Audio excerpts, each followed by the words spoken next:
tears streaming, engine roaring, Meghan Markle just fled Montecito after Sasha Walpole dropped a bombshell that may have ended her marriage. It all started with a scream. Not a scream of physical pain, but of something far deeper: betrayal, humiliation, and rage. The kind of sound that echoes through the corridors of a carefully curated life, shattering the illusion of control. On a quiet, overcast morning in Montecito, a neighborhood known more for its manicured lawns and privacy walls than tabloid-level drama, a black SUV pulled away from a sprawling mansion nestled behind thick hedges. In the passenger seat, shielded by dark sunglasses but unable to hide the streaks of mascara and red, swollen eyes, was Meghan Markle. No public statement had been released. No press conference, no paparazzi tip-off. And yet, the world was watching because something monumental had just happened. And Meghan wasn't leaving for a vacation. Before we continue, please like, subscribe, and turn on the notification bell for updates. She was fleeing. For the past few years, Meghan Markle and Prince Harry have crafted what appeared to be the most resilient post-royal love story in modern memory. Two outsiders, allegedly hounded by the British press and suffocated by royal protocol, had escaped to America to build a new life, free from judgment, free from the palace, free to write their own story. They signed multi-million-dollar media deals. They walked red carpets. They gave emotional interviews that captured headlines across continents. They smiled for Netflix and stood shoulder to shoulder at global events. And yet, behind all the gloss and curated Instagram moments, something was quietly cracking. Then came Sasha Walpole. For most of the world, her name meant little until now. But for those who followed Harry's younger years, Sasha was more than a footnote. She was, in Harry's own words, the woman with whom he had a youthful encounter behind a pub, a moment he later described with awkward clarity in his memoir Spare. It was written off as teenage mischief. Harmless. A relic of a wild youth that Harry had long left behind. But Sasha Walpole wasn't done with that chapter. Not yet. And not forever. In an explosive, unexpected television appearance that nobody saw coming on a network talk show that suddenly found itself at the center of global attention, Sasha Walpole looked directly into the camera and told a story that not only reawakened ghosts from the past but suggested that Harry's habits might not have been left behind in those muddy fields outside pubs. Her allegations were chilling, not just for their content, but for the conviction with which she delivered them. Calm, composed, credible. She didn't seem like someone chasing headlines. She seemed like someone who'd held in the truth for far too long and finally let it spill. What she said on air was damning. Sasha described recent contact with Prince Harry. Not just reminiscing, not just closure, but direct communication that blurred lines. Messages, late-night calls, emotional confessions. She presented timelines that seemed to overlap with Harry and Meghan's most public outings. There was talk of undisclosed meetups. Conversations Harry allegedly didn't want Meghan to know about. And then came the claim that shattered Meghan's composure completely, that Harry, still emotionally tethered to his past, had crossed boundaries no married man should. The internet exploded. Within hours, social media was ablaze with hashtags. Team Meghan. Team Sasha. Claims of betrayal. Jokes about karma. Speculation from body language experts and relationship therapists. The royal family, meanwhile, remained silent. But the silence said everything. And Meghan? She disappeared. Until that SUV was seen pulling away from their Montecito home. What followed wasn't just a tabloid feeding frenzy. It was a complete unraveling of the image Meghan and Harry had so carefully constructed. The press had always painted Meghan as controlling, protective, even paranoid about their public perception. But now the story was reversed. It wasn't the press invading their lives. It was their past doing the damage. And Meghan was devastated. Sources close to the couple say the mood in the house had shifted drastically in the days leading up to Sasha's interview. Meghan had reportedly gotten wind that something big was coming. There had been frantic phone calls to PR teams, advisors, and old contacts in British media circles.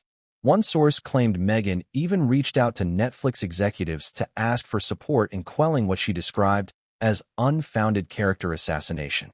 But no media consultant could protect her from what happened live on air. Sasha's words were not vague.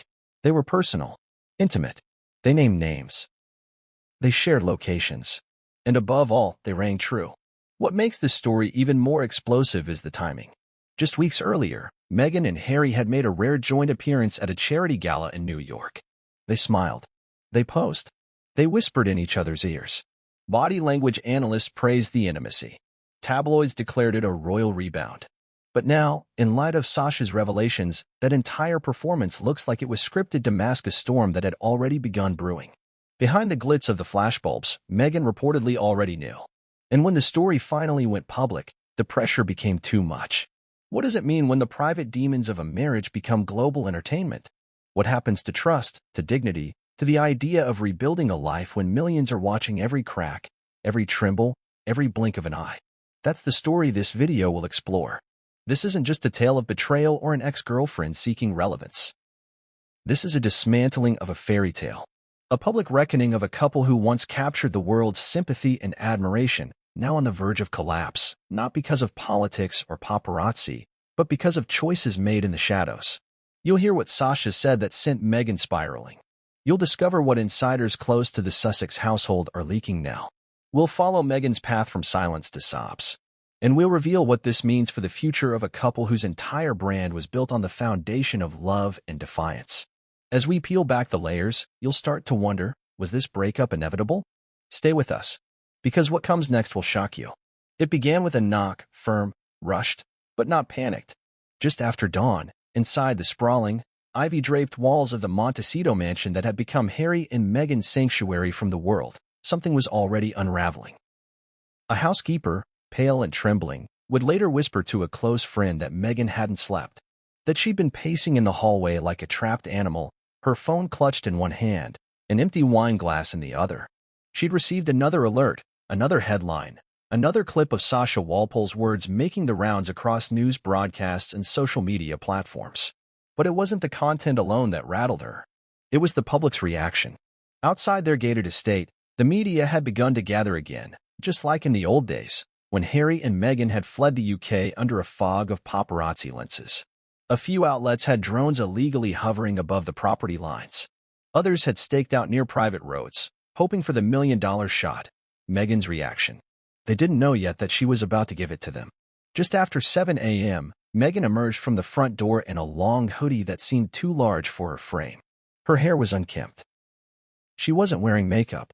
She held her phone to her ear and walked quickly to a waiting black Range Rover, flanked by two of her most trusted security guards. Prince Harry was nowhere to be seen.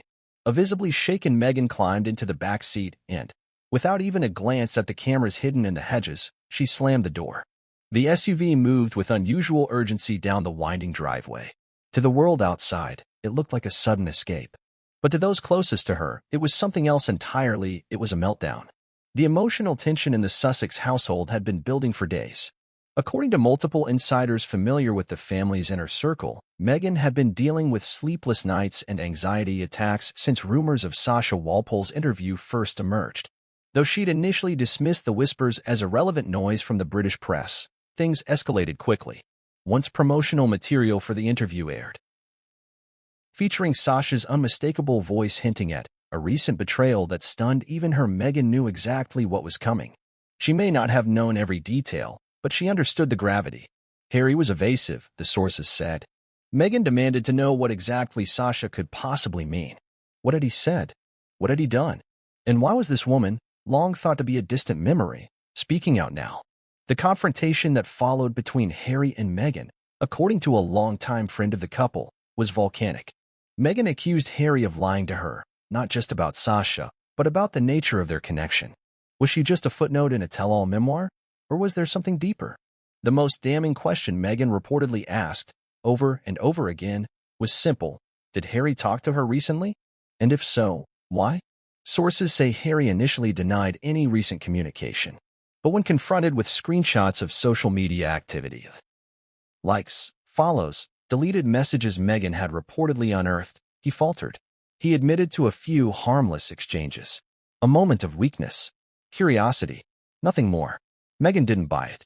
She reportedly left the room in tears, slamming a door so hard a painting came off the wall.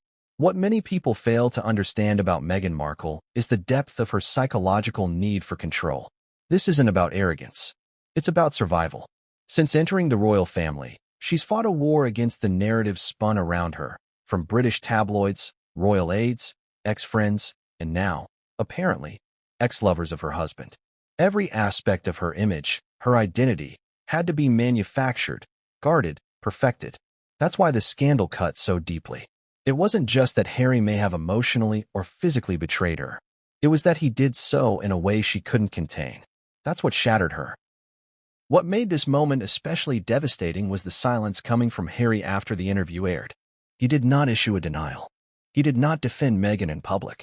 There was no social media post, no publicist statement, no last-minute legal threat against Sasha Walpole. Nothing. Just silence. And in that silence, Meghan reportedly unraveled. The morning she left Montecito, she had already made a dozen phone calls. To friends in Los Angeles. To a crisis PR team in New York. To her personal assistant. To her mother, Doria, who is believed to have urged her daughter to take a break before facing the world. Meghan took that advice, only it wasn't a break she was planning. It was a counterstrike. Witnesses who saw Meghan en route to the airport say she looked emotionally wrecked. She had changed clothes during a brief stop, this time wearing an oversized trench coat and dark sunglasses, but no amount of fashion could conceal the pain in her demeanor. At the private terminal, she barely acknowledged the pilot or the crew of the jet that had been hastily arranged. She sat in the farthest seat from the door, curled into herself, staring blankly at her phone. Not even the news that Netflix executives were preparing a soft press release in her defense seemed to stir her. Back in Montecito, Harry was alone. His former bodyguard, who remained anonymous, revealed that the couple's security team had been given contradictory instructions in the days following Sasha's interview. Meghan reportedly asked for her own team to be reassigned to her temporary location, while Harry insisted on keeping the house secured. For the first time in years, their once unified operations had splintered. Staff didn't know who to take orders from. The chefs were unsure whether to prepare for two or one. Household management was in disarray. As the media outside speculated wildly, Meghan's inner circle was already planning damage control. Her longtime stylist, public relations advisors, and a crisis brand manager were reportedly assembled via Zoom within hours. The question was no longer whether the marriage was in trouble. It was how to manage the optics. One idea floated internally was to have Meghan preemptively post a cryptic but empowering message on social media, something about resilience, motherhood, or privacy. Another was to frame Sasha's interview as a sexist, fame-seeking ploy. But Meghan reportedly shut down both ideas. According to one of her trusted confidants, Meghan didn't want spin. She wanted answers. But Harry had retreated into himself. Their communication reportedly ceased for nearly 48 hours after Meghan's departure. No texts, no calls, no explanations. Meghan, furious and heartbroken, interpreted that silence as a form of emotional punishment, a passive-aggressive withdrawal that placed the burden on her to repair the damage. But this time, she had no interest in repair. Not immediately. She needed space, and the house in Montecito, once her sanctuary, now felt like a prison where the walls whispered secrets. What's particularly tragic about this sequence of events is how public it all became. Unlike a traditional breakup or marital conflict, where privacy can afford room for dignity, Meghan's humiliation was made global within hours. The SUV's departure was filmed. The leaked messages made headlines. Sasha Walpole's face appeared on the cover of more than 5 British tabloids within 2 days. And Meghan, always so careful about how she is perceived, was no longer in control of the narrative. The meltdown was total. Yet amidst the chaos, one thing became clear to observers and insiders alike. This wasn't just a fleeting fight. This wasn't just the tension of fame. This was the kind of fracture that leaves behind ruins, not cracks. Meghan's exit from Montecito was not a mere errand or a strategic retreat. It was a symbolic departure, a rupture in the illusion. And whether she returns to that home or to that marriage remains one of the most pressing questions in global media today. Sasha Walpole. To many, the name once blended in with the blurry cast of figures who passed through Prince Harry's life during his wilder years. Horse trainers, military comrades, party friends, bartenders. She wasn't a royal. She wasn't a celebrity. She didn't chase the spotlight. But for those who paid close attention to the prince's past, especially the untamed teenage version of Harry, Sasha was no stranger. She was the girl behind the bushes. The one he wrote about, awkwardly and vividly, in his memoir. The woman who, for years, said nothing publicly despite being vaulted into infamy after Harry identified her, however indirectly, in the most unexpected way. Their youthful encounter had long been buried under layers of royal reinvention. And Sasha, it seemed, had moved on, until she didn't. So who is Sasha Walpole, and why has she suddenly decided to come forward now, pulling the curtains back on one of the most volatile and scrutinized marriages in recent memory? Sasha grew up in the countryside of Wiltshire, England, far from the grandeur of London palaces or the glare of Buckingham cameras. She wasn't born into royalty, but she was no stranger to the elite circles that revolved around it. A tomboy in her early years, Sasha was known for her love of horses. She worked as a stable girl at the Highgrove estate, one of King Charles's properties, where she eventually met a young and rebellious Prince Harry. Their friendship bloomed over shared jokes, cigarettes, and late-night drinks. By all accounts, Sasha was never enamored by titles or status. What drew her to Harry, she later explained in her interviews, was that he felt real, just another teenage boy trying to navigate the impossible contradictions of royal life. He was brash, moody, often intoxicated by both alcohol and the illusion of freedom. Sasha provided an escape. She treated him like anyone else, and he appreciated it. Their infamous physical encounter happened in a field behind a pub, messy, spontaneous, and teenage. In Harry's own words from his memoir, it was a quick ride and a humiliating episode. Sasha never responded publicly at the time, even though she was outed shortly after by British tabloids. Her name was published. Her photo splashed across front pages. Yet she stayed mostly silent. No interviews. No tell-alls. No media tours. Friends said she was embarrassed by the attention, angry that Harry would mention such a personal moment in such a careless way. But time passed. The headlines faded. She married, had children, and receded into a quiet life. It seemed the Sasha chapter was closed. That is, until now. Her return to the public spotlight wasn't accidental. Sources close to the production team say Sasha was approached by a well-known media producer who had read a private blog post she had written about her frustration with Harry's memoir. In it, she reportedly expressed disappointment that her name had become a footnote in a royal narrative she had no control over. The post was never meant for public consumption. But once it leaked to certain corners of the media world, offers began pouring in. At first, Sasha declined. She wanted to protect her children. She didn't want to become tabloid fodder again. But over time, her resolve weakened. Part of it was anger she felt used, ridiculed, diminished. Another part, according to insiders, was a desire to speak her truth before others continued rewriting it. And then came the real bombshell, a private conversation between Sasha and Prince Harry that had occurred months earlier. In her televised interview, Sasha claimed Harry had contacted her through a mutual acquaintance in the horse training world. He allegedly wanted to clear the air after the memoir release. What began as a light-hearted exchange, according to Sasha, quickly became emotionally charged. Harry opened up about feeling suffocated, isolated, and emotionally confused about his place in both the royal world and his new American one. Sasha was shocked. She expected a polite apology, maybe a passing chat. Instead, she said, what she got was a glimpse into a man who hadn't fully moved on from the person he used to be, or the people who knew him before the palace gates were slammed shut. Sasha recounted that the two spoke late into the night, first through text messages, then phone calls. Harry, she claimed, was nostalgic, vulnerable, and reflective in ways that surprised her. He reminisced about their wild teenage nights, about the comfort he felt in her presence, and how being around her felt like slipping into a life that was simpler, less scrutinized, more honest. But what shook her most wasn't just what he remembered. It was how he framed it.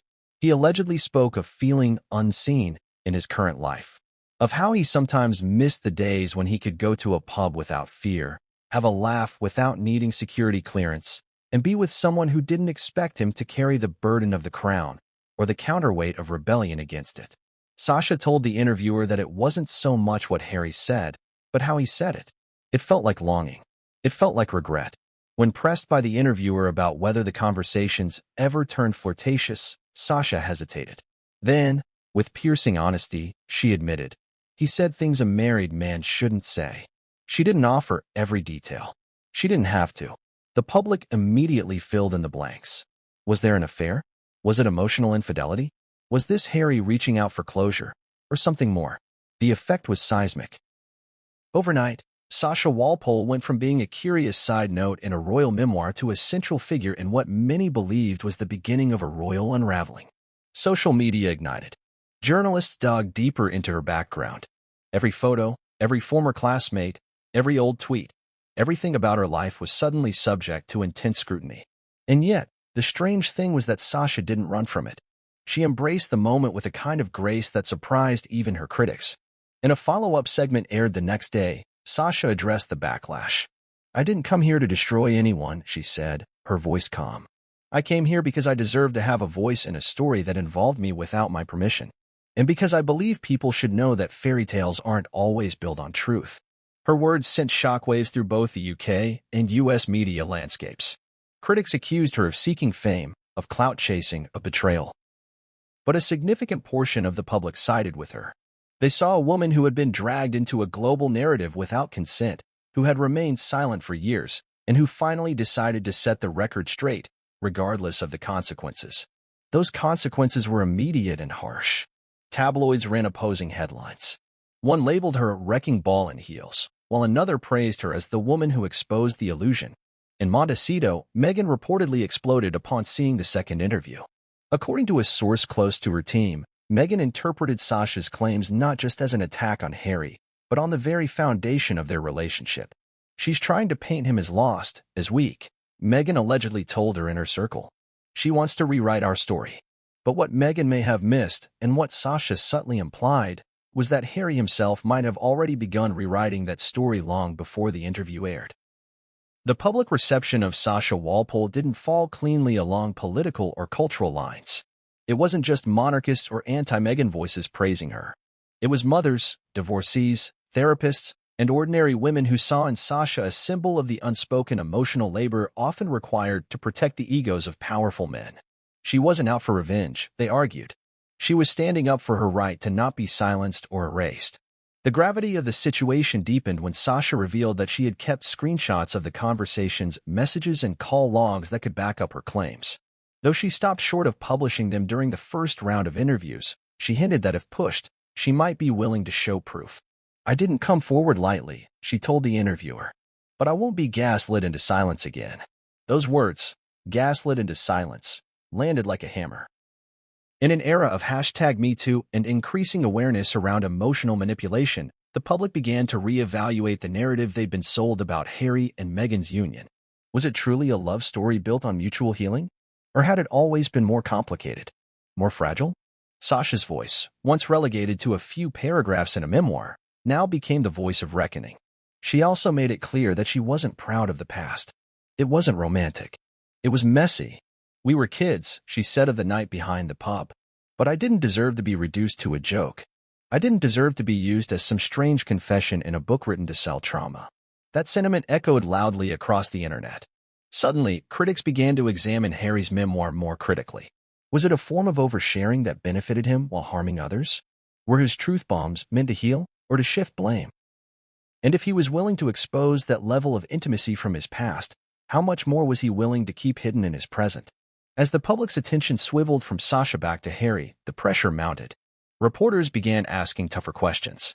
Royal commentators, once sympathetic to Harry's post-palace identity crisis, began speculating. If he had reached out to Sasha, if he had crossed emotional boundaries, what did that say about the state of his marriage? For Sasha, the story didn't end with a single interview. She had, whether intentionally or not, ripped open a scar that the world couldn't stop staring at. And as the narrative shifted from idle gossip to psychological drama, one truth became painfully evident.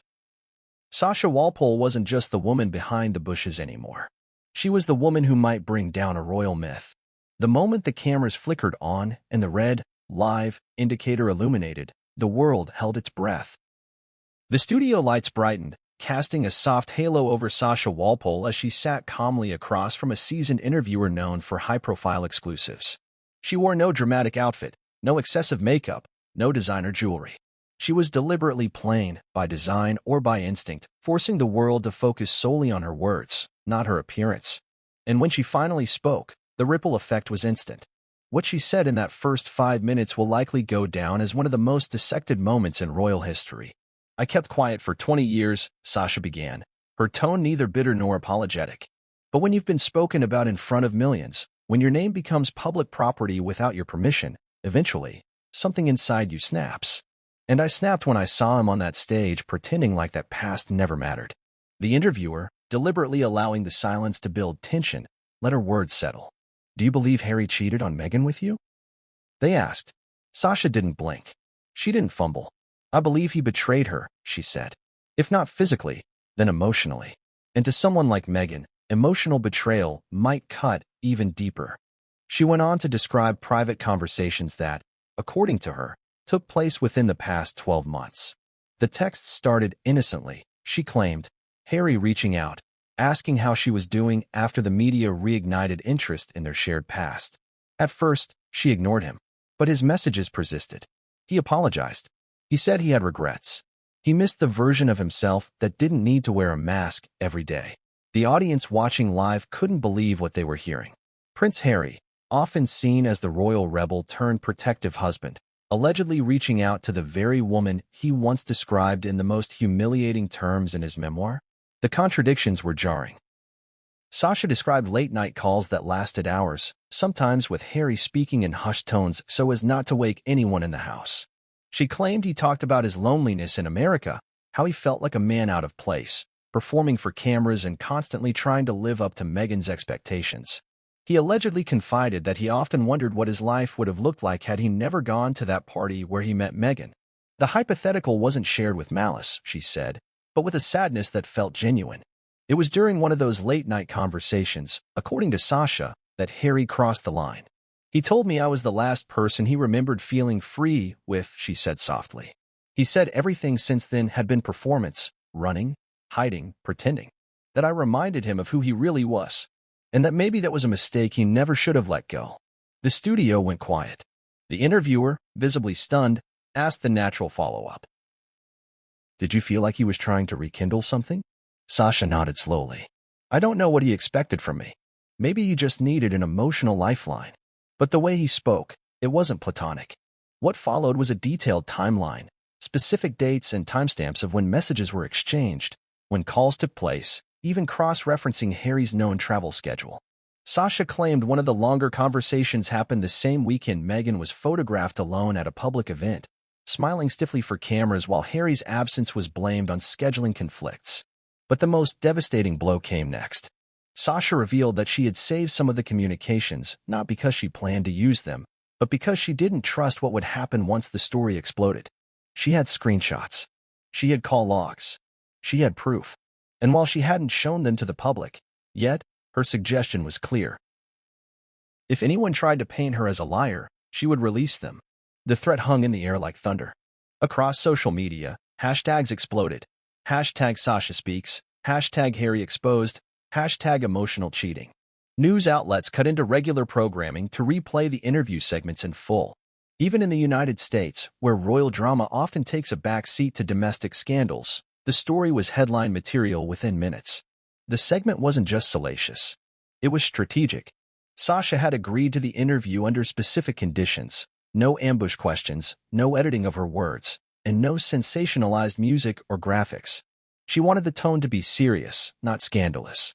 And that made it hit even harder. The honesty, the quietness, the lack of spectacle, these choices lent her words the weight of authenticity.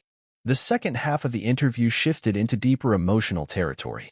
Sasha was asked how she felt about Meghan. I don't hate her, she said. I don't even know her. But I do think she deserved better than what Harry gave her. And maybe if he had been honest with her, none of this would have happened.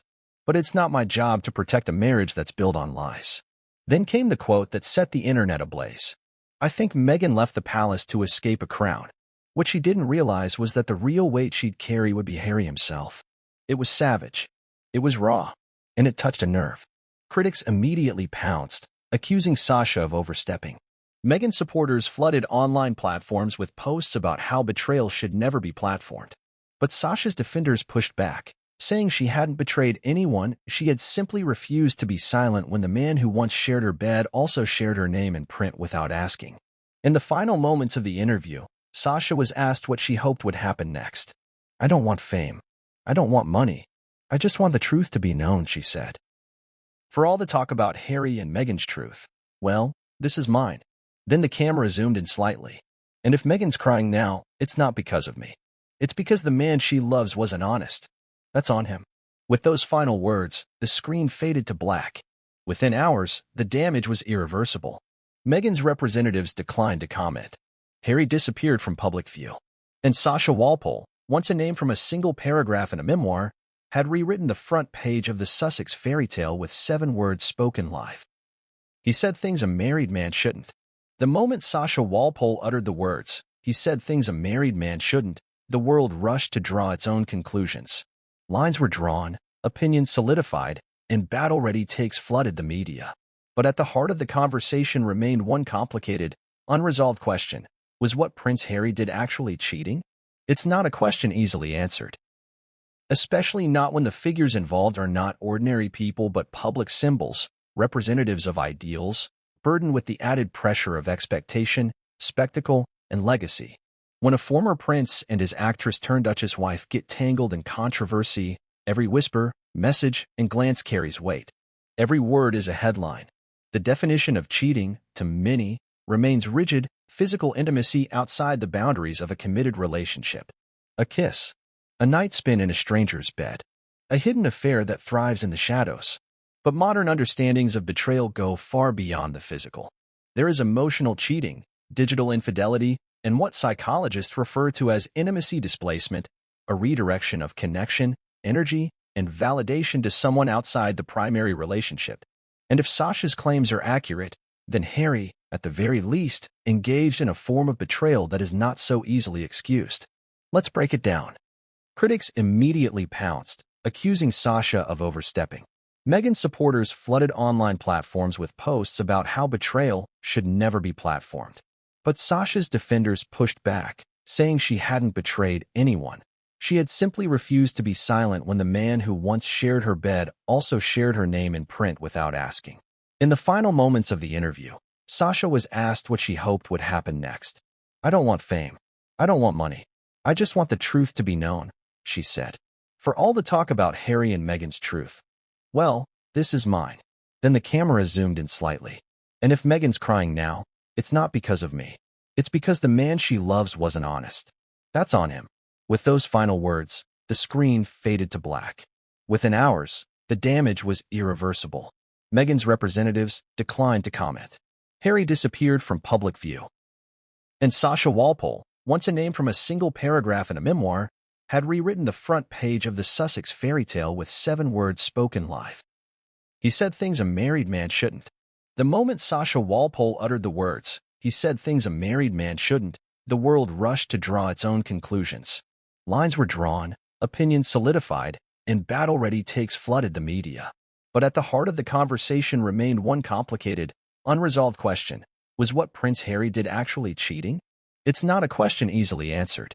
Especially not when the figures involved are not ordinary people but public symbols, representatives of ideals, burdened with the added pressure of expectation, spectacle, and legacy. When a former prince and his actress-turned-duchess wife get tangled in controversy, every whisper, message, and glance carries weight. Every word is a headline. The definition of cheating, to many, remains rigid. Physical intimacy outside the boundaries of a committed relationship. A kiss. A night spent in a stranger's bed. A hidden affair that thrives in the shadows. But modern understandings of betrayal go far beyond the physical.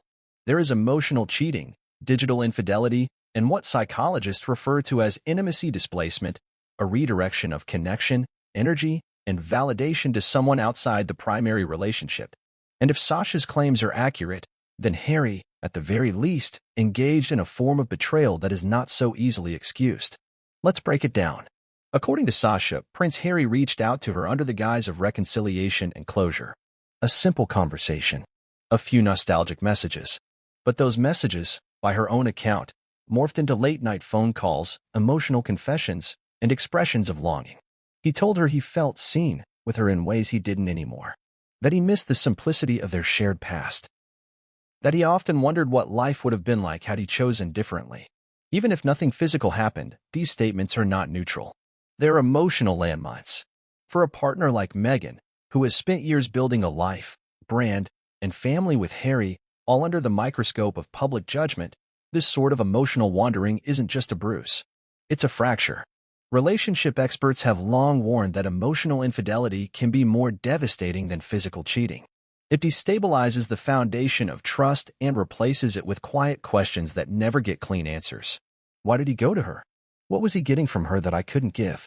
Was he missing something or someone all along? These questions are corrosive. They dissolve connection from the inside out. Harry, if Sasha's story holds, didn't just talk about the past, he lived in it. He breathed it back to life and invited Sasha into that resurrection. That act alone, while subtle, sends a clear signal. A part of him was still tethered to who he used to be. And in doing so, he excluded Meghan from a version of himself that she believed she knew completely. What complicates this even further is that Harry has built his brand, both royal and post-royal, on truth-telling, trauma unpacking, and emotional transparency. From the Oprah interview to his memoir and mental health documentaries, Harry has cultivated an image of a man wrestling with his past to become a better husband and father. This narrative, while powerful, depends on the public seeing him as someone who has moved on, who has grown, who has closed chapters. Sasha's appearance suggests otherwise. This contradiction, between the image and the reality, is where much of the betrayal lies. Meghan didn't marry the boy in the pub behind the bushes. She married the man who told the world he had outgrown that boy. If that man then retreats into late-night calls and emotional dependencies on someone from that past, it's not just misleading, it's shattering. There's also the question of intent. Did Harry mean to cause harm? Probably not. Was he craving affection? Perhaps. Was it innocent? Maybe, at first. But relationships are not just built on what happens, they are built on what is withheld. The lack of transparency, the secrecy of the conversations, the context of Meghan being unaware, it all contributes to the erosion of trust. Because in a marriage, secrets are rarely harmless. They accumulate like cracks in glass. Invisible at first, until the whole thing shatters under pressure. From a psychological perspective, Harry's actions align with the classic patterns of an emotionally conflicted man. According to therapists who specialize in high-profile relationships, people who have undergone major life shifts, like leaving a royal family, often experience identity disorientation. They second-guess past decisions. They seek validation from people who knew them before the transformation. And they gravitate toward familiarity, even if it's unhealthy. Sasha represented that familiarity. The unfiltered version of Harry. The boy with grass stains on his trousers, not the man in a designer suit holding a rescue chicken in Montecito. Some might argue that Meghan is overreacting. That men should be allowed to speak to their past without being accused of infidelity. That not every message equals betrayal. But that argument crumbles under scrutiny. Because it ignores the one thing Meghan has built her entire existence around since marrying Harry: loyalty. She left her career. She walked away from the UK. She endured public ridicule, family estrangement, and a near collapse of her mental health, all in the name of love. So when the man she stood beside in fire and fury chose to whisper vulnerabilities into the ear of someone else, it wasn't just disappointing. It was soul-breaking. It's also important to remember the power imbalance. Sasha Walpole is not just a random woman. She is a known figure from Harry's past, one tied to a controversial and intimate chapter. Reaching out to her, engaging her emotionally, revisiting memories, and then stepping away without consequence creates a cycle of confusion and pain. It gives her power she didn't ask for and responsibility she didn't choose. And it frames Harry as someone who seeks comfort not through honesty, but through avoidance. Was it cheating? Perhaps not in the traditional sense. But in the real world, where hearts break and trust matters, where couples carry the weight of shared trauma and public scrutiny, what Harry did feels like a betrayal in every meaningful way. He didn't just speak to his past, he entertained it. He revived it. He walked toward it when he should have held Meghan closer. That's the betrayal Meghan can't forgive. And that's the wound Harry will struggle to explain. The first tremor came not from the press, nor from Harry himself, but from silence. That hollow, suffocating pause between the moment Meghan Markle heard Sasha Walpole's words and the moment Prince Harry said nothing. It wasn't the scandal that cut deepest, it was the echo. In Montecito, within the walls of the $14 million mansion she had made a fortress of privacy and reinvention, Meghan Markle was left to absorb the explosion alone. In the hours after Sasha's interview aired, Meghan didn't issue a statement. She didn't consult with lawyers, not yet. She didn't call her publicist to arrange a damage control campaign. What she did was far more human. She locked the door to the master bedroom, turned off all the lights, and began making phone calls. But not to media executives or brand managers. She called her mother. Doria Ragland has always been Meghan's emotional anchor. She was the calm during Meghan's engagement chaos, the quiet grace at royal events, the shoulder during Oprah's interview aftermath. And on this day, she was the first person Meghan trusted with the raw, unsanitized version of what had just happened. The call, according to a source close to the family, began in silence. Meghan, unable to speak at first, simply wept. It was not the staged, camera-ready sob of a public figure carefully performing victimhood. This was visceral, uncontainable. Her voice cracked, words blurred by emotion. When she finally spoke, her first words were reportedly, "How could he do this to me, again?" The phrase "again" stood out. It wasn't the first time Meghan had felt blindsided by Harry. Their life together had been punctuated with moments of emotional retreat on his part. Confessional interviews given without her full understanding, podcast appearances where Harry offered new revelations without warning her, memoir passages she hadn't entirely signed off on. But this was different. This time, the betrayal was not professional. It was personal, deeply personal, intimate in a way that shattered her carefully controlled image of their relationship.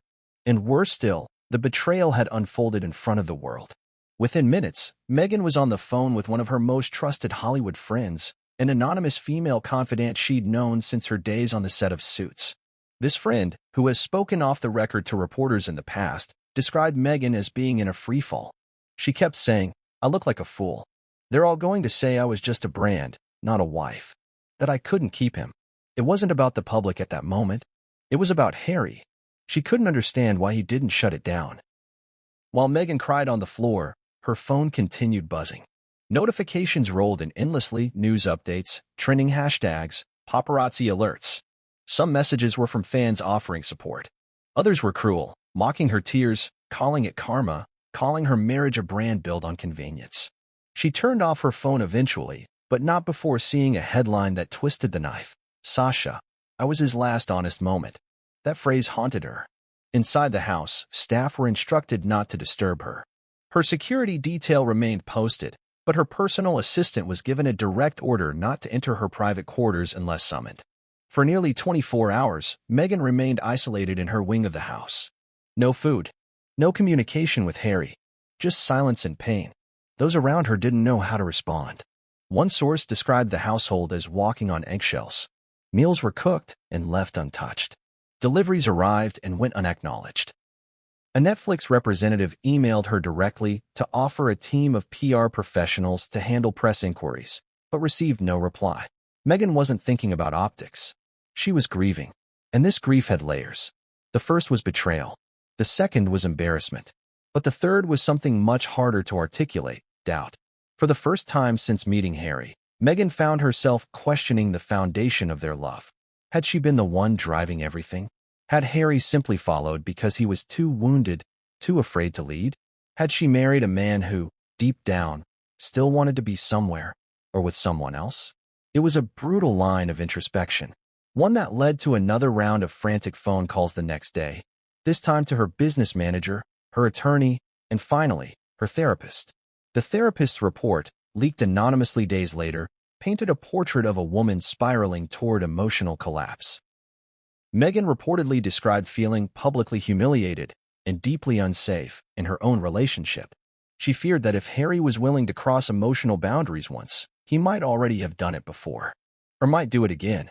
The trust had not just cracked, it had crumbled. In the same session, Meghan made a statement that would later become the center of media analysis. "He always said he left the royals for me," she reportedly told the therapist. "But now I wonder, did he just run? And am I the one he's still running from?" The weight of that reflection sent her spiraling further into isolation. She refused calls from producers of upcoming projects. She postponed a planned meeting with a publisher regarding her potential autobiography. She canceled a trip to New York scheduled for the following week. Meghan, always the strategist, always the one thinking 6 moves ahead, was suddenly frozen. Inside the Montecito estate, the mood was grim. Even staff who had worked for the couple for years noticed the shift. One housekeeper told a friend that she'd never seen Meghan look so defeated. She wasn't angry, the housekeeper allegedly said. She was hollow. Harry, still in the home but largely confined to his own wing, reportedly made multiple attempts to speak with her. He sent written notes, text messages, even recorded voice memos, apologies laced with confusion and defensiveness. But Meghan wasn't ready to engage. She felt that every word from him now came from a place of damage control, not remorse, and that only deepened her isolation. She began reaching out to a select few people who had remained constant throughout her pre-royal life. Former co-workers, college friends, old mentors. Not to gossip, not to strategize, but to ground herself. She needed to remember who she was before the palaces, the titles, the cameras, and the Sussex brand. She was desperately searching for the woman who existed before she became Duchess Meghan. Because at that moment, Duchess Meghan was in pieces.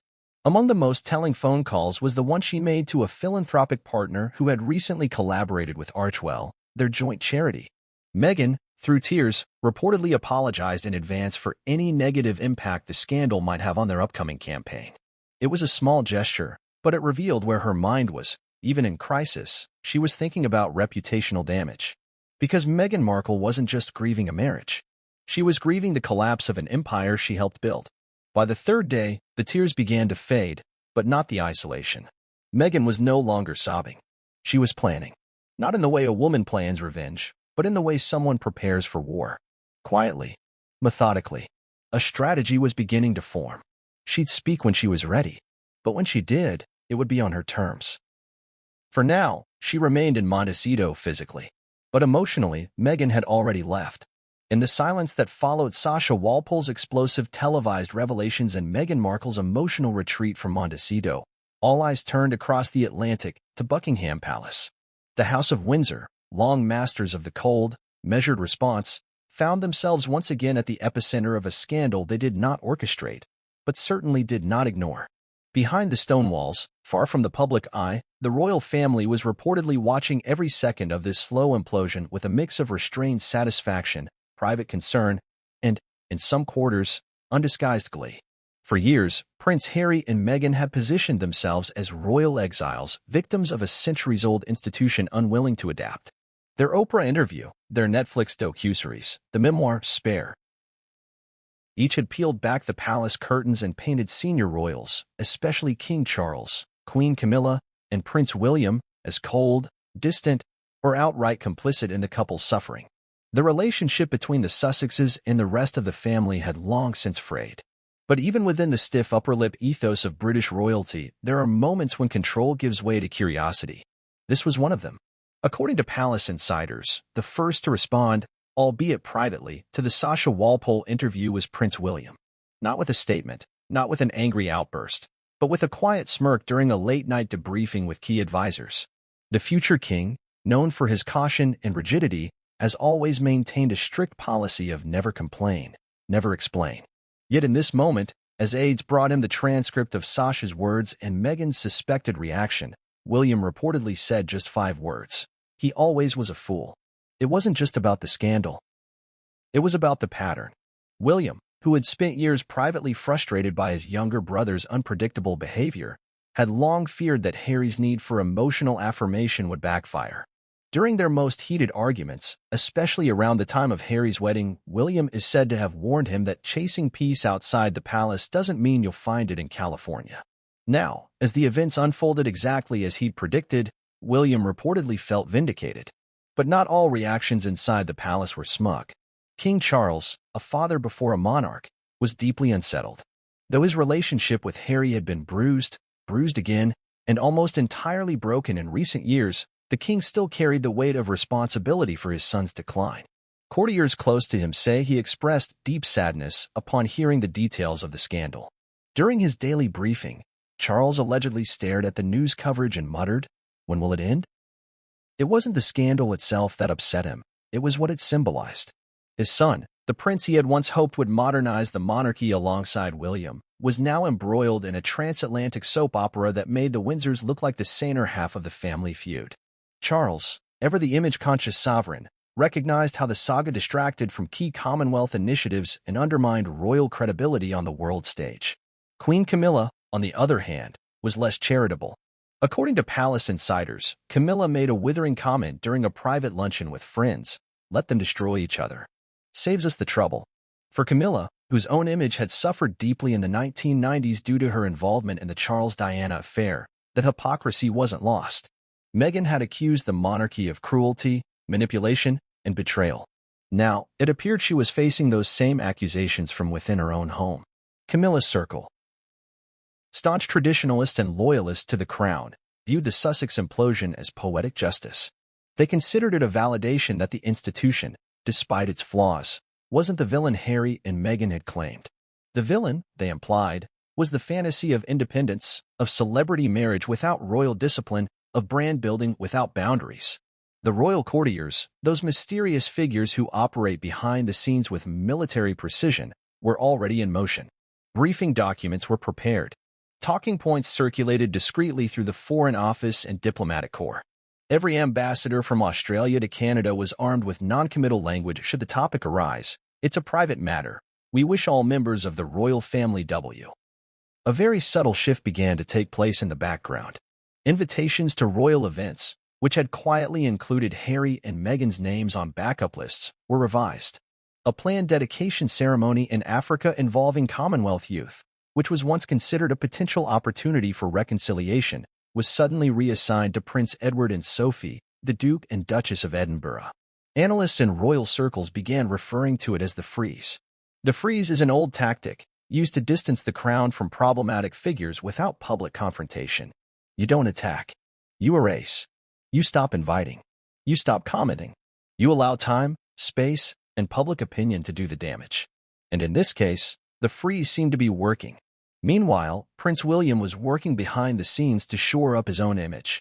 Advisors saw an opportunity to contrast his marriage with that of his younger brother. Public appearances with Kate Middleton were suddenly increased. Photographs of them engaging with the public, laughing with children, exchanging warm glances, flooded the official Kensington Palace social media accounts. One royal aide called it a visual rebuttal to the American disaster. Behind the scenes, Kate reportedly had a more sympathetic view of Meghan's collapse. Though their relationship was strained, particularly after Meghan accused Kate of making her cry before her wedding, sources say Kate was disturbed by the emotional depth of Meghan's meltdown.